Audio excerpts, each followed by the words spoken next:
Bueno, son las 8:25 en tiempo, en buen tiempo. Venimos con un buen tiempo. Y vamos a conversar un poco de un tema amplio, vasto, ampliamente discutido, quizá con muchas aristas de mirada. Vamos a conversar a partir de ahora con Graciela Faveiro, la directora general de la ANEP. Buen día, Faveiro, ¿cómo le va? Buen día, ¿cómo está usted? Directora General de Educación Inicial y Primaria. Perfecto, me encanta cuando me corrigen los... No corresponde porque ANEP es un organismo, es verdad que nos integra a todos los subsistemas, ¿sí? No tienen por qué conocer los detalles, es muy complejo No, deberíamos conocer, sabe que deberíamos conocerlo, pero no, bueno, nos equivocamos todos, si no nos equivocáramos además sería muy aburrido. Por eso le digo, yo simplemente porque corresponde enunciar en qué lugar estoy. Muchas gracias. Por favor, un placer para nosotros y le agradecemos. Y le traslado ya la primera pregunta. Hubo varias discusiones y varios eventos con el tema de los comedores infantiles, ¿no? Cómo se come, de la manera que se come, cómo se paga, si se dispone de que haya alguna resolución cuando hay alguna medida. ¿Hay algún protocolo que se cumpla de aquí en más para no tener más problemas en ese aspecto? Bueno, problemas en una organización tan extensa y tan densa como la que tenemos nosotros, con 340.000 alumnos, con 180.000 comensales en los programas de alimentación escolar, algún inconveniente cotidiano es normal que aparezca, como en nuestra casa. Pero sí, está todo organizado. El programa de alimentación escolar, ustedes saben que hubo una auditoría en el 2020 que terminó en el 2021, que todavía hay algunas cosas por resolverse de la investigación administrativa dentro del organismo, pero la auditoría determinó claramente que sobre todo las dificultades fueron por falta, ausencia o escasos controles en la distribución, en la organización. Eso se ha ido mejorando totalmente. El año pasado se empezó a trabajar y ahora ya en esta semana se está iniciando organizar lo que llamamos nosotros nómina, que antes se le llamaba el padrón de comensales, hoy le llamamos nómina. ¿Por qué? Porque están en la plataforma, ¿verdad?, en Gurí, están cada uno de los alumnos de los comensales que reciben las distintas prestaciones. Porque además tenemos prestaciones variadas, ¿verdad?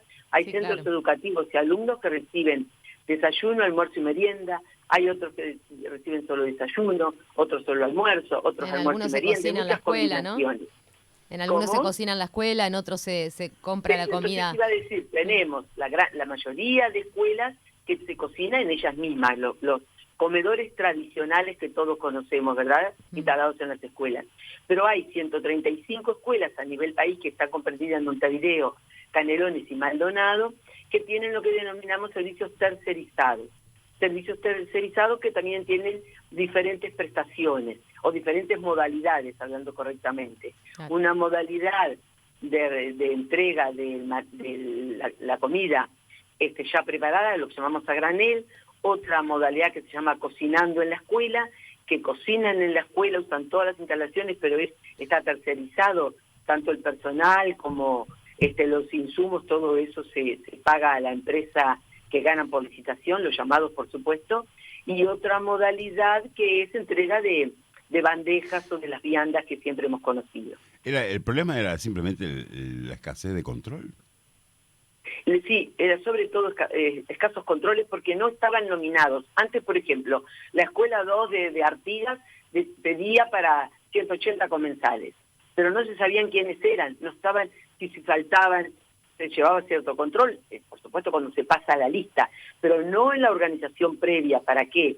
Para cuidar la calidad del menú, para cuidar la cantidad de elementos elaborados, de alimentos elaborados.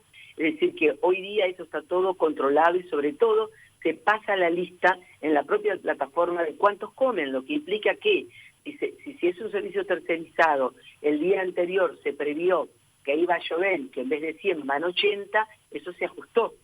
Y si queda algún remanente que puede quedar, no se usa en la propia escuela, y es un remanente importante, como a veces ha pasado, yo que sé, en el paro del 15 de septiembre, que hacen donaciones a organizaciones comunitarias que lo necesiten, que además están en un listado ya previsto previamente, ¿no?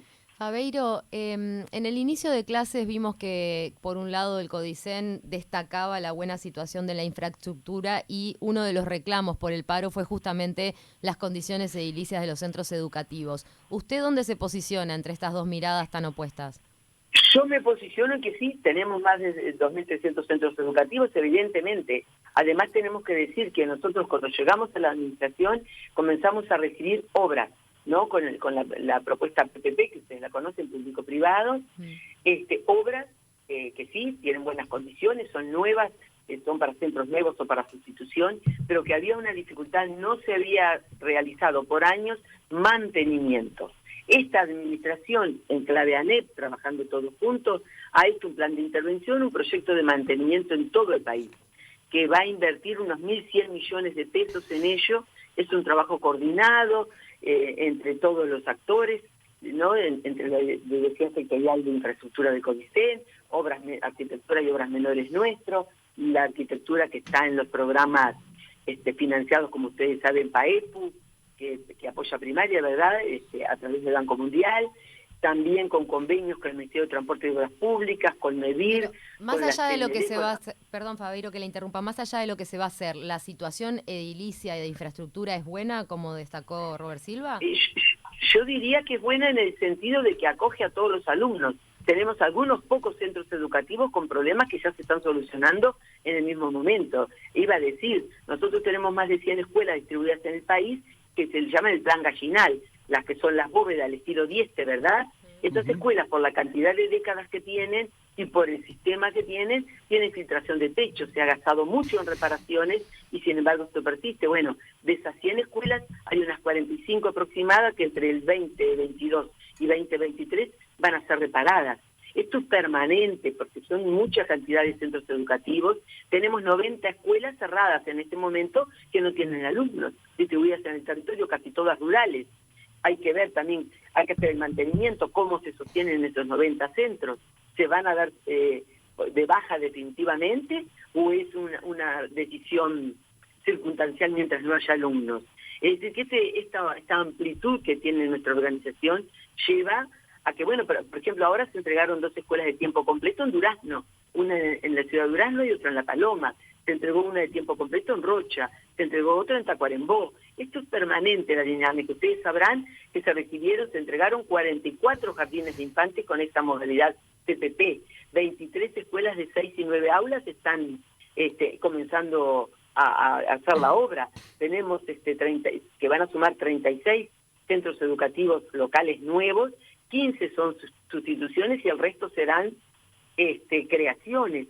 Pero también cada escuela nueva que se recibe, que se crea, tenemos grandes dificultades porque no estuvo en el presupuesto cuando esto se decidió el personal necesario, el maestro director, los maestros de aula, el personal de comedor. Ustedes saben que las PPP sí solucionan lo que es el mantenimiento, lo que es la limpieza y la seguridad, pero que estos otros rubros no estuvieron. Entonces hay que estar trabajando permanentemente y dando muy fino la división de educación, ¿verdad?, que depende de inspección técnica, que tiene más de 240 inspectores distribuidos en todo el territorio nacional, para buscar soluciones. Hoy mismo, por ejemplo, hay algo sabemos de matrícula que ha aumentado bastante en la zona de la costa, Canelones Costa. Bueno, allí, por ejemplo, también se encontró un centro educativo que ha perdido matrícula.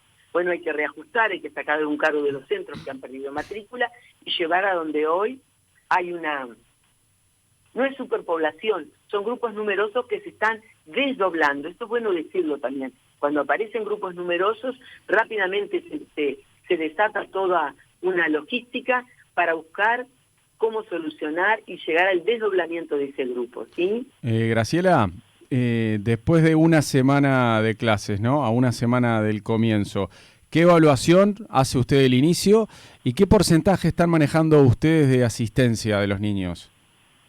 Bueno, nosotros todavía, recién hoy viernes cerramos la primera semana, ¿verdad? Sí. Porque además esta semana, el lunes fue el primer día, el martes hubo paro en algunas escuelas, todo, y además ha habido una gran movilidad de la población. Hay más de 2.000 pases que se han pedido, que se están solucionando, porque ustedes saben que la población hoy es muy dinámica en la ubicación, cambia de lugar. Entonces esto hace que todavía no tengamos, recién hoy viernes tenemos la reunión de cierre de la semana, pero en general yo temprano hoy me comuniqué con una inspectora técnica con quien nos comunicamos todos los días y me dice que realmente se comenzó muy bien, incluso que ella considera que hasta mejor que en algunos años anteriores, porque está todo resuelto, los cargos ocupados, las escuelas funcionando. Ustedes escucharon acá en Montevideo que hubo un problema de infraestructura emergente en la escuela 131, Chile, sí. ¿Verdad? Eso se resolvió. Esta semana está trabajando el director y todo el equipo de la escuela con la comunidad educativa. ¿Y asistencia muy alta?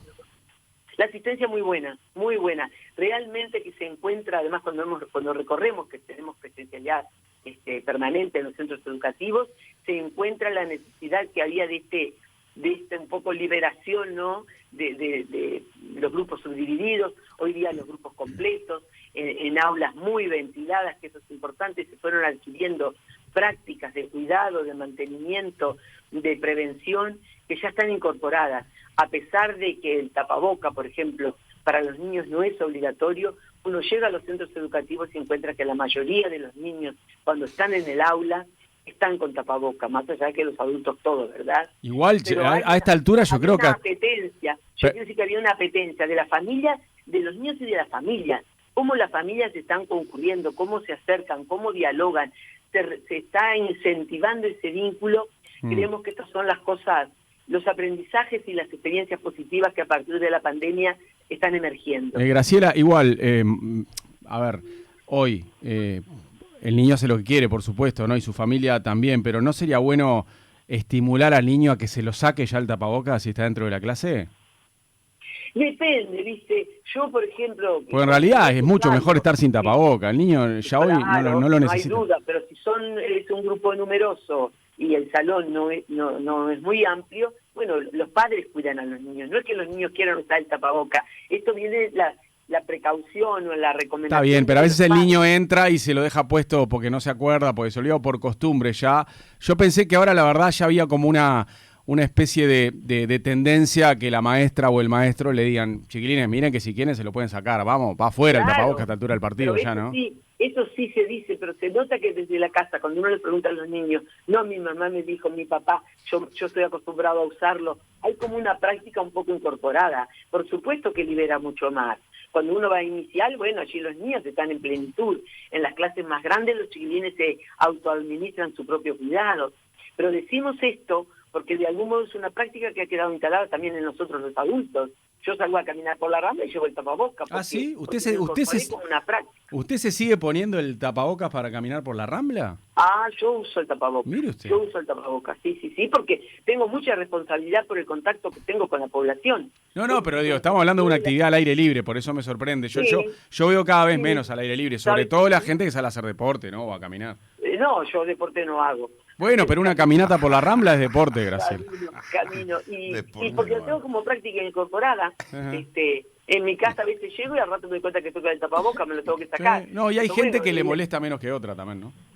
Claro, me acostumbré Hay y no gente me que va en molesta. el auto con el tapabocas puesto, solos. Increíble. Claro. Bueno, ahora que estamos hablando justamente de esto que ha dejado de la pandemia, o bueno, seguimos de alguna manera en emergencia sanitaria, Todavía en emergencia. pero ¿cómo se refleja en el salón de clase eso? Porque se habló de hacer una evaluación de los últimos 2 años como al principio de este año lectivo para ver en qué situación quedaron los aprendizajes durante esta coyuntura tan distinta. Eso está comenzando. El próximo lunes nosotros tenemos un encuentro con todo el cuerpo inspectivo, inspección técnica, inspectores regionales, que ahora son 6, inspectores departamentales, para conversar, donde la inspección técnica va a dar lineamientos de la organización de la evaluación de aprendizaje. Esta primera semana fue de recibimiento, de retorno, de recuperación de los vínculos, de reorganización, porque lo que decía, hay muchas familias que todavía están pidiendo paz, están pidiendo reorganización. Bueno, esta semana ha sido para ello, y de celebrar este reencuentro, porque eso uno sí lo percibe, ¿no? La afectividad, la necesidad del contacto. Esto de esta semana fue muy importante. La próxima semana, ya les digo, el lunes tenemos un encuentro virtual con todo el país para generar desde inspección técnica, porque eso no nos corresponde a nosotros, sino que es un tema netamente de la división educación de nuestra organización, pero en forma conjunta vamos a dialogar con todo el país para recuperar justamente las necesidades que ellos perciben, cómo se evalúa esta primera semana y cómo se va a implementar el diagnóstico situacional que siempre se hace, pero que este año va a tener algunas recomendaciones, características, sugerencias, algún protocolo que emerge diferente justamente como un poco el cierre de estos 2 años, lo que decías tú. Paveiro, estas discusiones en las que estamos cuando arrancan los ciclos, ¿no? De los comedores, de los protocolos, de la asistencia, a veces se nos llevan las notas, ¿no? Y no hablamos un poco de quizá lo de fondo, lo de la reforma de la educación, ¿no? Este es un año para empezar a pensar en cosas más profundas, en cosas más estructurales de educación, que es algo que cada 2 por 3 surge, sobre todo cuando cambian los gobiernos, reforma la educación, vamos a reformar esto. Ahora acá hay un cambio importante y es que el organismo en alguna medida piensa sin la participación gremial como estaba prevista antes. Ese ha sido un cambio importante. Pero ¿cuándo se va a empezar a hablar de la reforma estructural de la educación? Bueno, nosotros en primaria estamos trabajando con equipos. Estos 2 años estuvimos reflexionando, buscando materiales, discutiendo, porque fueron 2 años que permitieron pocos avances, algunos ha habido, pero estamos transitando hacia ese lugar. Ustedes saben que las escuelas Aprender, que llamamos, ¿verdad?, que están en zonas de alta vulnerabilidad, sobre todo las que están ubicadas en Quintil 1 y 2, son el objeto de nuestra intervención para este año, más allá de la transformación general que desde Codicen y con todos nosotros, cuando digo nosotros es con los desconcentrados, ¿verdad?, con las 3 direcciones generales y con el Consejo de Formación en Educación, se está trabajando arduamente en ello. Las escuelas Aprender requieren una mirada diferente en algunas instancias, pero va a ser todo en diálogo con las propias comunidades. Yo pongo como ejemplo lo que está pensado para iniciar este año en Unidad Casaballe, donde tenemos 11 centros educativos, hay escuelas, hay jardines, hay escuela especial, donde se va a trabajar con la comunidad educativa, es decir, con los equipos directores, con los docentes, en definitiva con todos. ¿Para qué? Para buscar la mejora yendo al aprovechamiento, al uso de las tecnologías que se incorporaron y que quedaron definitivamente a partir de la necesidad real, ¿verdad? Entonces tenemos que tener claro que esto es un proceso. Por ejemplo, hoy tenemos nosotros reunión con la Asamblea Técnico Docente, tenemos reunión con la bipartita, con el gremio, porque tenemos algunos temas para dialogar y revisar, como es el tema de las selecciones de horas y la distribución de los maestros comunitarios. Y bueno, allí se dialoga y se va a transitar hacia la mejora de las escuelas que están ubicadas en zonas donde decimos de altas vulnerabilidades. Y Casaballe es una de ellas. Nos va a permitir generar, crear, construir experiencias para luego pensar para irlo extendiendo a otros departamentos y al territorio nacional. En el caso estoy hablando de las escuelas Aprender. Incluso ustedes saben que PAEPO, el programa de fortalecimiento de la escuela pública con el apoyo financiero del Banco Mundial, atendía hasta ahora las escuelas de tiempo completo. Nosotros solicitamos al banco, esto fue aceptado, hay una propuesta de que este apoyo se extienda también a las escuelas Aprender ubicadas en Quintil 1 y 2. Por ejemplo, en ampliación y remodelación de cocinas y comedores de los locales, ¿no? Entonces, esto es parte de repente de lo cotidiano que no se ve, que es parte también de la transformación. Graciela, volvió a caer la repetición en primaria, pasó de 4,7% en 2020 a 4,4% en 2021. ¿Usted sigue siendo partidaria de que no haya repetición en primero y segundo de escuela? Mariano, lo primero decir que esos son valores aproximados, hay que ajustarlos, ¿no? Lo de los porcentajes de descenso, dice usted. Sí, son aproximados, todavía eso no está cerrado. Bien. Pero más allá de eso, ustedes saben que una de las propuestas que tiene primaria en la transformación es trabajar por ciclo, es decir, trabajar hasta tercer año. No quiere decir que no se evalúe al alumno, el alumno sigue siendo evaluado por sí mismo y por el equipo docente y por los técnicos que están en las escuelas en forma cotidiana, permanente, evaluaciones puntuales y evaluaciones de mensuales, bimensuales, lo que siempre se ha hecho en las escuelas. Pero la idea es que el pasaje realmente se evalúe como pasaje, como lo que dices tú, de promoción, en el tercer año. Ok, y que al niño, por más que no haya estado tan bien, en primero y segundo se le dé la chance de seguir, de madurar y de acompañar a sus amigos de la misma generación, y recién en tercero que se evalúe seriamente como para que repita o no, digamos. Esto mismo, generando espacios para que en primero y segundo año se puedan retomar los aprendizajes defendidos, incluso quedó algún tema, alguna estrategia para reforzar o que no se trabajó. Bueno, eso requiere también un trabajo en equipo, muy mancomunado entre los maestros de primero, segundo y tercero. En la vida cotidiana del centro educativo, esa coordinación, y también en la toma de decisiones, y también en la evaluación, esa final, de algún modo, que se haría en tercer año, porque ahí va a contar los informes de primero, de segundo, de inicial, no dejemos inicial, el ciclo inicial es muy importante. Ustedes saben que también en inicial se toman decisiones. Hoy día tenemos un porcentaje que no llega al 1%, pero de algunos casos de repetición en educación inicial, en 5 años. Perdón, Graciela, ¿y este cambio que usted promueve, digamos, tiene apoyo generalizado y es viable en el corto plazo? ¿El de que no haya más repetición ni en primero ni en segundo? Mariano, esto se viene trabajando, no lo propongo yo, esto ya es... No, Iván, yo no dije que lo propone, dije que lo promueve, más o menos lo mismo, pero usted es una de las que impulsa esto, digamos. Sí, pero ya está instalado. Uno encuentra que si bien hay que calificar, ustedes piensen que en el 2020, por ejemplo, ¿se acuerdan que no se calificó? Sí, es verdad, por la pandemia, sí. Con juicio. Volvimos en el 2021 a la calificación porque, bueno, las familias lo requerían, los niños, y porque la estructura que estaba funcionando por toda la pandemia todavía no permitía esto de la interacción, el diálogo. Entiendo. Entonces, usted dice que en los hechos ya las maestras y los maestros tienen una tendencia a no hacer repetir a los niños en primero y segundo. No es a no hacer repetir, perdón, mientras la repetición está vigente, el maestro la cumple.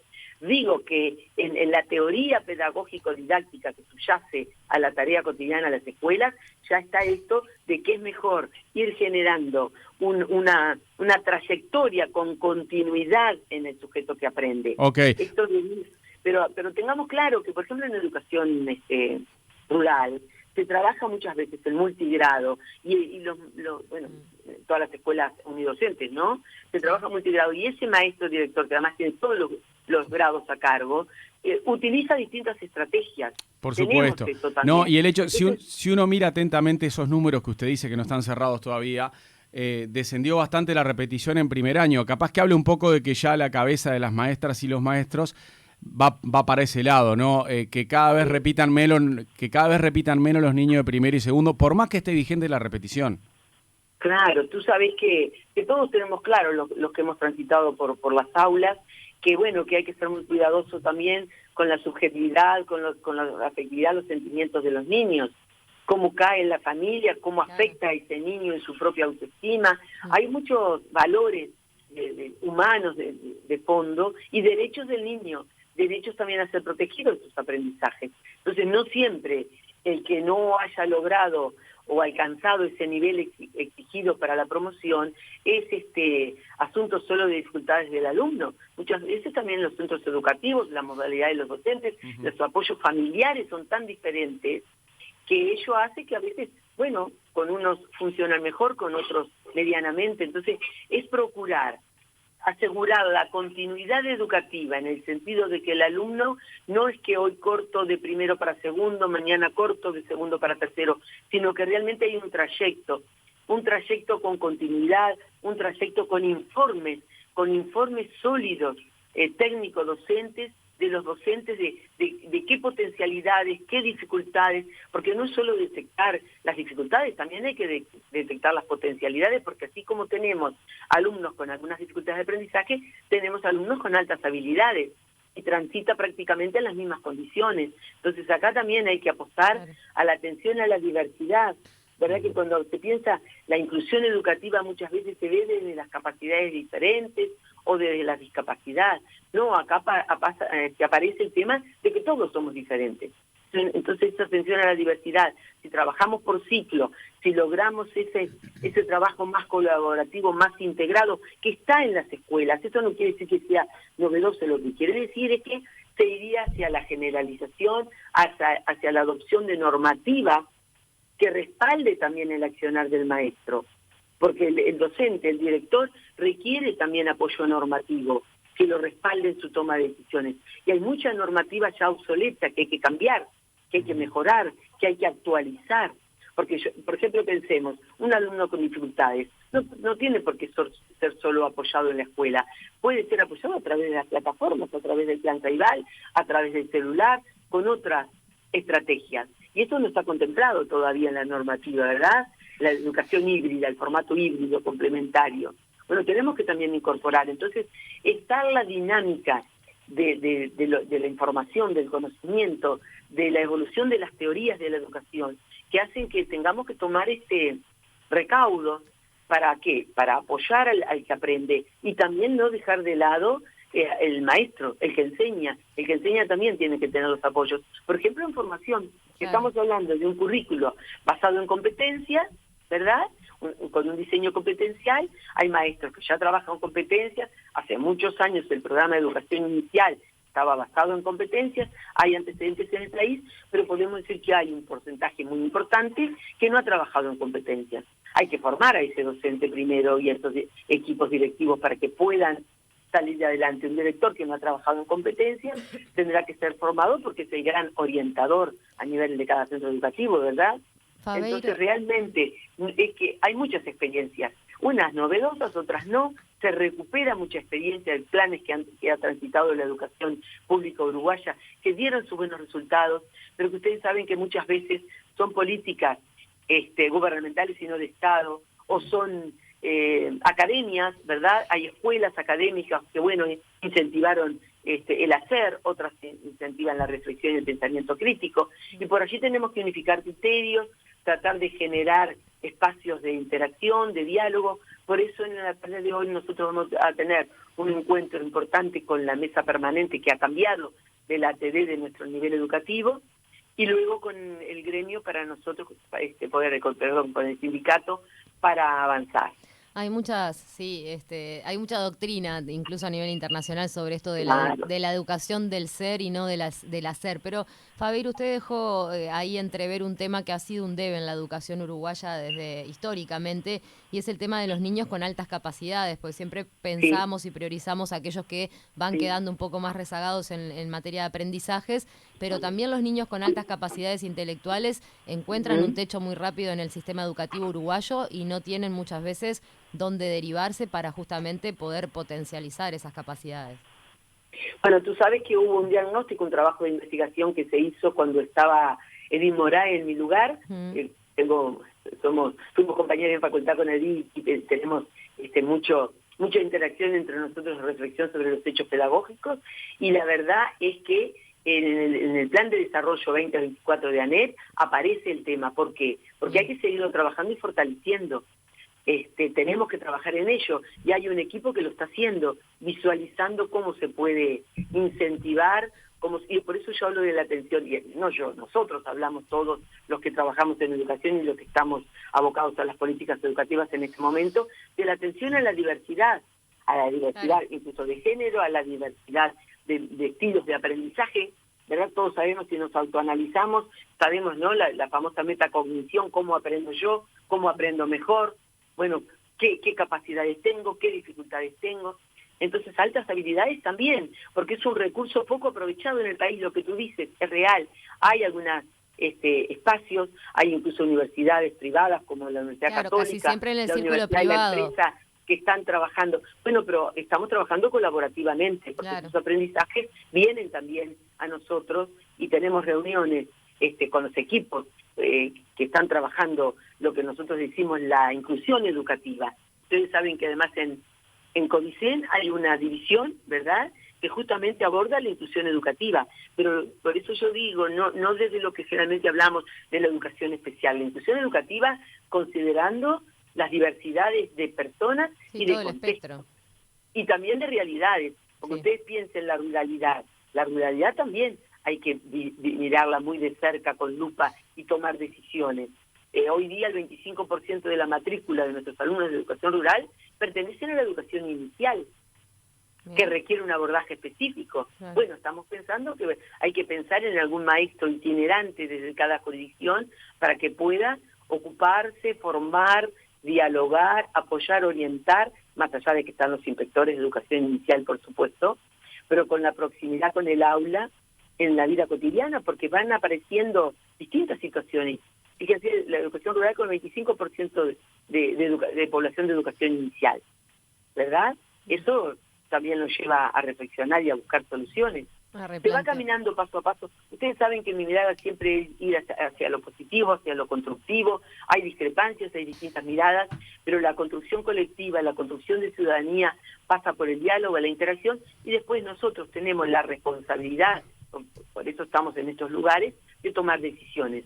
Unas serán consensuadas, unas acordadas, en otras puede haber discrepancia porque el mundo tiene por suerte distintas miradas, y la educación, lo que tú decías, hay distintas escuelas, distintas academias, distintas teorías del aprendizaje, teorías de la enseñanza, didácticas, que llevan a que, bueno, lleguemos a puntos de acuerdo para la toma de decisiones. Pero sí, el magisterio siempre ha sido consciente y consciente y lleva adelante, nosotros decimos, las pequeñas reformas en cada aula. Es cierto. Porque para atender a 25, 28, 30, 32 alumnos como tienen los docentes, realmente la creatividad, la innovación, el compromiso y la profesionalidad tiene que estar presente, ¿verdad? Fabeiro, dicen que las buenas charlas arrancan y terminan en el mismo punto, y hoy Nano empezaba preguntándole por los comedores escolares que tuvieron tanta polémica durante la pandemia, sobre todo, y sobre los días de paro.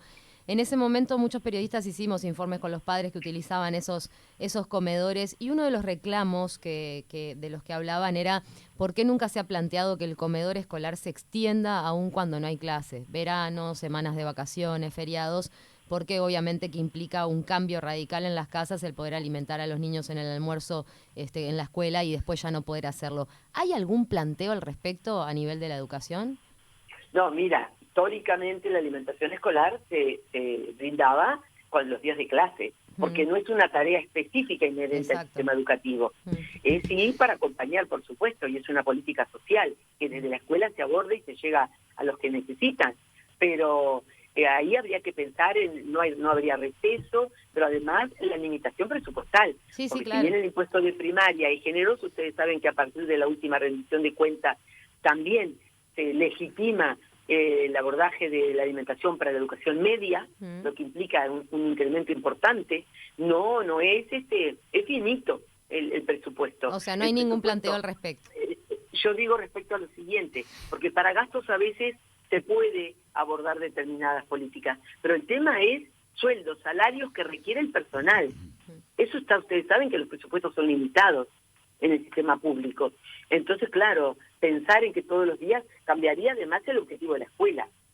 Tendría que ser, mi opinión, desde mi integración, que por 30 años trabajé en salud y bienestar, primero escolar y luego estudiantil, es que tendría que ser otro organismo, si no la escuela empezaría a adoptar más un lugar de asistencialismo que de producción de aprendizajes y producción de conocimiento en definitiva. Y sí, tenemos claro que hay poblaciones que lo necesitan, pero para eso ustedes saben que hay otros sistemas de apoyo, como los brinda el MIDES, como los brinda INDA, como los brinda INAO.